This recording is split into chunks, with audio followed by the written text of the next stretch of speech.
Earlier in the program, we heard from Angela Smalley, a Christchurch homeowner who found her newly bought house has more than $170,000 worth of damage from the earthquakes. That is, well, demonstrably more than the $6,000 of cosmetic damage the initial EQC scope of works identified, and much higher than the maximum $115,000 EQC will pay out. That's when it hits cap, of course.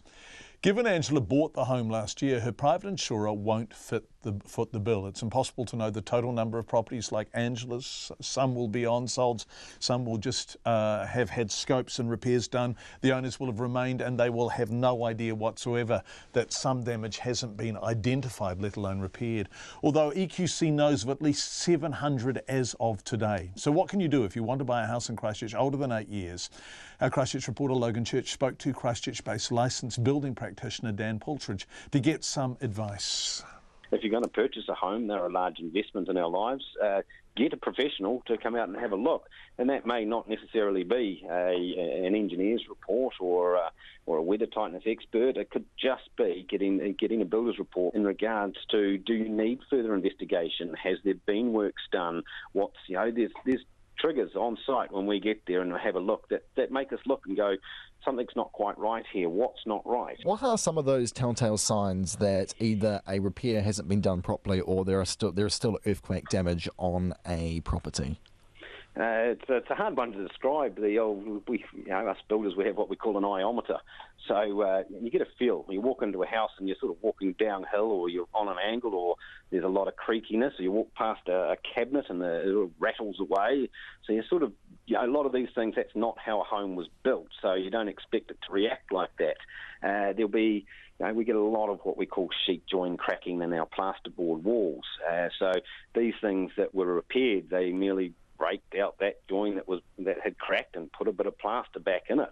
Now, the reason it cracked was from the earthquake movements generally, and that can also mean that the plasterboard itself needs to be refixed. So to refix it, then we'll re-strengthen that part of that house again. Otherwise, it can just re-crack 6 months down the track. And quite commonly, I say that's moisture shrinkage and so forth causing these cracks, where it's not. It's just the repair has not been undertaken correctly. So things like that, things like wallpapers in the corner of what we call roping, which looks literally like a bit of rope goes up the corner of your wallpaper, and that's caused by the two planes intersection there where they move during earthquakes, and that again reflects some earthquake movement that's happened. I've had modern places recently where I've gone into and had a look at, and modern houses are built with bracing elements built into our plasterboard walls. Now, the plasterboard is the bracing element, and if you shine a light on that, you can see all the fixings, and in some cases, there's the entire board the fixings have entirely gone on it. That means from manufacturers that you need to replace those boards. They haven't been. They've painted over the cracks, and the damage is still there. Is it hard sometimes to find these signs? I mean, in Angela's situation with her on-sold property, it wasn't until she'd brought a fourth builder in who actually spotted, that there is a really big problem if you take away the wallpaper and the cladding. Is it sometimes hard to spot these signs? Not if you know what you're looking for.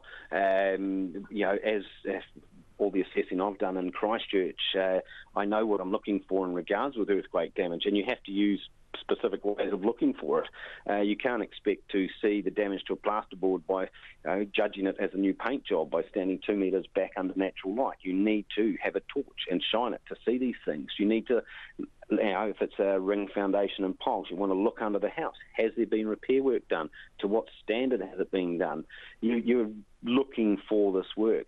Timber joinery and aluminium joinery on the external windows, they can be what we call racked, which means they're no longer square. They don't fit the hole properly. Very common to come across that.